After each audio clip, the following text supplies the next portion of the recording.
Muling nanawagan ng mga taga-suporta ni dating Pangulong Rodrigo Duterte na pauwi na siya sa Pilipinas. Sakaling may ganitong hakbang ang legal team niya sa ICC, tututulan naman daw ito ng mga abogado ng mga biktima ng extrajudicial killings. Live mula sa The Hague, may unang balita kasama natin si Maris Umali. Maris. Igan, pasado alas 12:30 na nga ng madaling araw ngayon dito sa The Hague. Kahapon lang ay nagsagawa nga ng malawakang pagtitipon ang mga taga-suporta ni dating Pangulong Rodrigo Duterte. At pagmamahal, pagsuporta at maagang pagdiriwang ng kanyang kaarawan ang dahilan ng pagtitipong ito na isinagawa sa Malieveld, isang malawak na parke dito sa The Hague, Netherlands.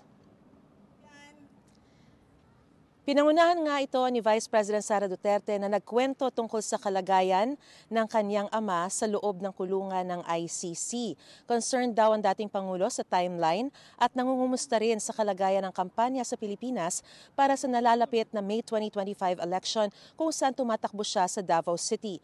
Panawagan ng pagtitipon dito, bring him home. Muli ring iginiit ng bise na mali raw ang pag-aresto sa dating Pangulo. Dati nang nanindigan ang Malacanang, DOJ, PNP at iba pang law enforcement agency sa bansa na tama at legal ang pag-aresto kay dating Pangulong Duterte. Ibalik nyo lang siya sa Pilipinas.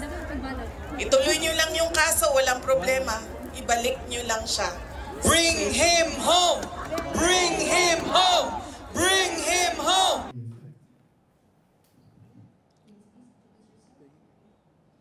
Nagkaroon din ng press con ng mga abogado ng mga biktima ng extrajudicial killings dito sa The Hague. Sinabi nitong gagawin din nila ang lahat para di siya mapalaya.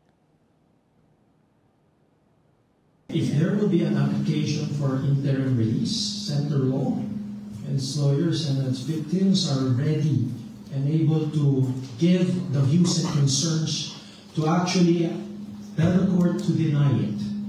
Why? Because the conditions for actually granting it are not there. We would certainly oppose any effort for the interim release or conditional release of Duterte.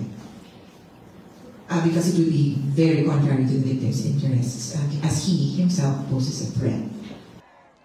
Nanawagan naman ang mga taga-suporta ng dating Pangulo na magbitiw sa pwesto si Pangulong Bongbong Marcos. Marcos Rizal!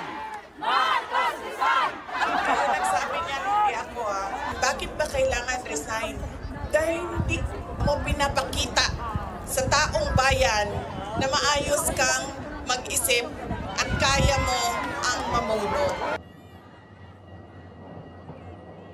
Sinisika pa naming kuna ng reaksyon ang Malacanang kaugnay nito. Samantala ngayong araw, Igan, ay inaasahan naman na muling bibisita si sa dating Pangulo na si Rodrigo Duterte ang kanyang anak na si Vice President Sara Duterte sa detention facility.